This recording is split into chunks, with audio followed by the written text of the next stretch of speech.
समुद्र में लौट रहा लहरों का योद्धा आईएनएस ब्रह्मपुत्र, दुश्मन देश में मची खलबली। गौरतलब है भारतीय नौसेना का स्वदेशी युद्धपोत आईएनएस ब्रह्मपुत्र जुलाई 2024 में मुंबई स्थित नौसेना डॉकयार्ड में हुए एक गंभीर हादसे के बाद बुरी तरीके से क्षतिग्रस्त हो गया था। लेकिन अब यह युद्धपोत एक बार फिर से सेवा में लौटने की राह पर है। वरिष्ठ नौसेना अधिकारियों ने बताया कि युद्धपोत के फ्लोट और मूव क्षमताओं को बहाल करने का कार्य इस साल के अंत या 2026 की शुरुआत तक पूरा हो सकता है, जबकि इसकी फाइट यानी युद्ध क्षमता जून-जुलाई 2026 तक दोबारा सक्रिय हो सकती है। कई लोगों को आशंका थी कि भारी नुकसान की वजह से यह पोत दोबारा सेवा में नहीं लौट पाएगा, लेकिन नौसेना इसे ठीक करने और सेवा में वापस लाने के लिए तेजी से काम कर रही है।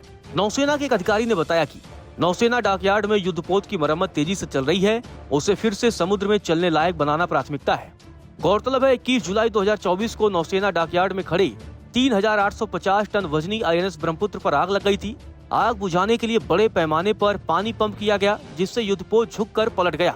इस हादसे में लीडिंग सीमैन सितेंद्र सिंह की मौत हो गई थी। वह उस समय युद्धपोत के मरम्मत कार्य में शामिल थे, जबकि अधिकांश क्रू मेंबर सुरक्षित बाहर निकल गए थे।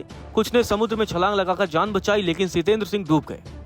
एक नौसेना अधिकारी ने बताया कि मरम्मत चरणबद्ध तरीके से चल रही है। सबसे पहले जहाज की ढांचा, प्रणोदन प्रणाली और बिजली उत्पादन को दुरुस्त किया जा रहा है, ताकि फ्लोट और मूव क्षमता बहाल हो सके। हादसे के तुरंत बाद नौसेना प्रमुख एडमिरल दिनेश त्रिपाठी ने मुंबई का दौरा कर क्षतिग्रस्त स्थिति का जायजा लिया था और पश्चिमी नौसेना कमान को युद्धपोत को दोबारा चालू करने के निर्देश दिए। इसके साथ ही उन्होंने एक विशेष कार्यबल यानी कि एसटीएफ का गठन किया, जिसकी अध्यक्षता एक रियर एडमिरल कर रहे थे।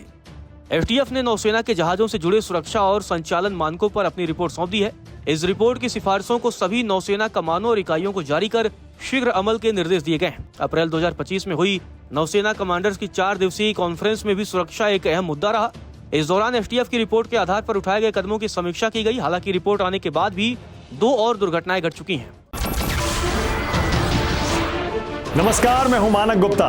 अगर आपको हमारा ये वीडियो पसंद आया हो तो इसे लाइक और शेयर जरूर करें, और हाँ, हमें सब्सक्राइब और फॉलो करना ना भूलें, ताकि आप देश और दुनिया की कोई खबर मिस ना करें। तो जुड़े रहिए हमारे साथ और देखते रहिए न्यूज़ 24।